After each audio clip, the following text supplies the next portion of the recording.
दोस्तों कैसे हैं आप लोग। मेरा नाम है इमरान मलिक। दोस्तों आप अमेरिकी राष्ट्रपति डोनाल्ड ट्रंप को जानते हैं। उन्होंने को समाप्त करने के लिए एक विवादित उन्होंने बयान दिया था। उन्होंने युद्ध साबित करने के लिए सबको झोंक दिया और युद्ध को उन्होंने बंद भी कराया। दोस्तों अब अमेरिकी राष्ट्रपति ने एक ऐसी सलाह दी है मिस्र और जॉर्डन को, जिसमें दोस्तों ट्रंप ने कहा था कि गाजा नर्क बन चुका है पूरी तरीके से और अब वहां रहना बिल्कुल भी सुरक्षित नहीं है। दोस्तों उन्होंने ये भी सुझाव दिया था कि फिलिस्तीनियों को गाजा के अलावा कहीं और बसा दिया जाए जहां पर वे शांति से अपना जीवन है उसको यापन कर सकें। ट्रंप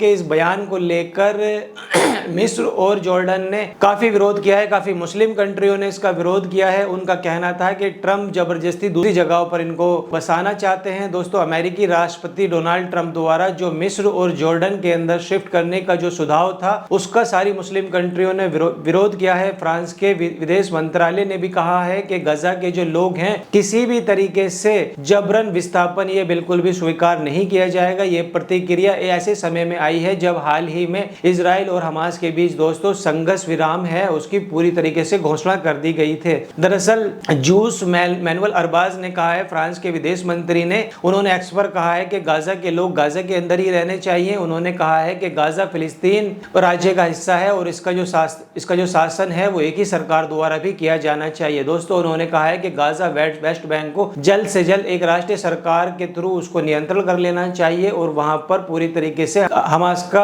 और फिलिस्तीनी लोगों का ही वहां पर अधिकार होना चाहिए। जैसे डोनाल्ड ट्रंप ने 20 लाख की आबादी को शिफ्ट करने का जो सुझाव दिया है, इंडोनेशिया के विदेश मंत्रालय ने स्पष्ट रूप से इस प्रस्ताव को खारिज कर दिया है। उन्होंने कहा है कि वे कभी भी इस संबंध में कोई भी जानकारी और कोई भी योजना नहीं मिली है। इंडोनेशिया ने अपने बयान में दोहराया है कि गाजा के लोगों को विस्थापित करने और उन्हें हटाने की कितनी भी कोशिश है वो पूरी तरीके से अस्वीकार्य है। दोस्तों इंडोनेशिया ने यह भी कहा है कि गाजा से लोगों को ऐसी कोशिश सिर्फ अवैध इजरायली कब्जे को स्थायी बनाएंगे और उन रणनीतियों पर पूरी तरीके से उन लोगों को वहां पर बसा दिया जाएगा और फिलिस्तीनी लोगों को वहां से भगाने के लिए बनाई गई है। दोस्तों ये विवाद उस समय सामने आया जब इजराइल और हमास के बीच 15 महीनों से चल रहा है युद्ध, वो एक नाजुक सा संघर्ष विराम लागू हो चुका है। दोस्तों वहीं संघर्ष विराम के कारण एक दूसरे के जो बंधक हैं उनकी अदला बदली की जा रही है। कैसे 33 बंधक हमास के पास में हैं और कैसे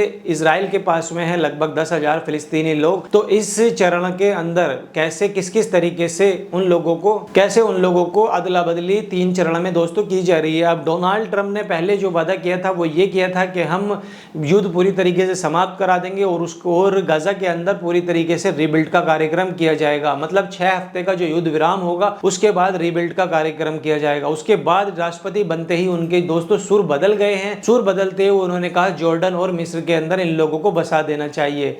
मतलब आप देख सकते हैं कि डोनाल्ड ट्रंप का जो इशारा कहाँ है, वो ये इशारा है डोनाल्ड ट्रंप का कि कैसे इजराइल जंग के बावजूद गजा को हासिल नहीं कर पाया है, हमास को वहां से पूरी तरीके से खत्म नहीं कर पाया। टेबल पर बैठकर जो समझौता हुआ है उस समझौते के बाद अब अमेरिका चाहता है कि 20 लाख की आबादी को वहां से शिफ्ट करके मिस्र और जॉर्डन में भेज दिया जाए। मतलब वो पहले ही वहां पर कुछ फिलिस्तीनी मिस्र और जॉर्डन और कतर में रहते हैं, वो पहले ही वहां पर शरणार्थी हैं, उनको कोई अधिकार नहीं मिलता। उन लोगों को ऐसी बंजर जगह में वहां पर बसा देना चाहते हैं जहां पर ना तो खेती बाड़ी होती है ना उनके कोई अधिकार उनको मिलने वाले हैं। और यहाँ पर जहां गजा के अंदर एक सुझाव के तहत ये चाहते हैं कि इजराइल को पूरा गजा मिल जाए और यहाँ पर बड़ी बड़ी बिल्डिंगें बनाई जाएं, इमारतें बनाई जाएं, पब बनाए जाएं। मतलब अवैध जो जगह है जो इजराइल के लिए अवैध है उसको वैध किया जाए और पूरा इजराइल को जो गजा है वो पूरा इजराइल के अंदर शामिल कर दिया जाए। लगातार देशों के अंदर मांग उठ रही है कि गजा को, फिलिस्तीन को, पूरे फिलिस्तीन राज्य को, वेस्ट बैंक को एक मुल्क के तौर पर देखा जाए, लेकिन उसकी ये बात नहीं कर रहे हैं। ये चाहते हैं कि वहां से 20 लाख लोग कहीं पर विस्थापित कर दिए जाएं और वहां पर पूरा इजराइल का कब्जा हो। तो इसी को लेकर लगातार जो मुस्लिम कंट्री हैं, फ्रांस के विदेश मंत्री ने भी विरोध किया है, इंडोनेशिया ने भी विरोध किया है, मिस्र जॉर्डन ने भी विरोध किया है कि हम ये बिल्कुल कतई स्वीकार नहीं करेंगे। और दोस्तों साथ ही साथ हमास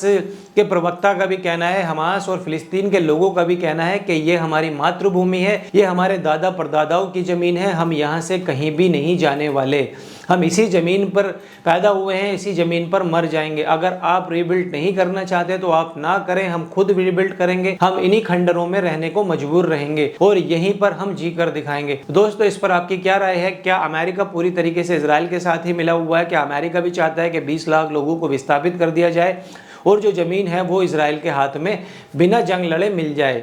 दोस्तों इस पर आपकी जो भी राय आप हमें कमेंट करके बताइए। वीडियो कैसी लगी, वीडियो को लाइक कीजिए, चैनल को सब्सक्राइब कीजिए। तब तक मिलते हैं अनदर वीडियो में। जय हिंद।